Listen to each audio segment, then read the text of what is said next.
Hello friends, আজকে দেখুন রসগোল্লার শিরা অনেকগুলো বেঁচে গেছিলো, তা সেটা দিয়ে নারকেল দিয়ে এরম নাড়ু বানিয়ে দিচ্ছি। আমরা কোনো কিছু ফেলি না, যে কোনো জিনিসকে আমরা খুব সুন্দরভাবে ইউজ করে নিই। তারপর আজকে সকালে ঠাকুরকে দিয়ে দিলাম ওয়াফার্স কালকে আমার ছেলে এনেছে, আর আজকে রবিবার সকাল ছিল, তাই মা তালের ক্ষীর বানিয়েছিল। তালের ক্ষীর দিয়ে রুটি দিয়ে আলুর তরকারি দিয়ে খেতে বেশ ভালোই লাগলো। আর এই যে দেখুন, আজকে বিগ বাস্কেটে অফার ছিল, এই অফারে নিত্য ব্যবহার্য জিনিসগুলো কিনে নিলাম।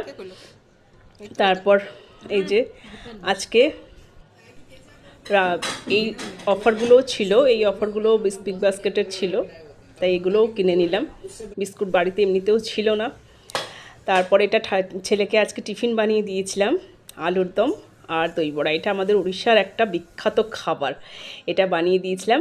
আর দুপুরবেলা ঠাকুরকে দিয়েছিলাম পেঁপে আলুর তরকারি, ভেন্ডি চটপাটা দিয়ে ভাত দিয়েছিলাম ঠাকুরকে খেতে, আজকে যেহেতু আজকে শনিবার ছিল।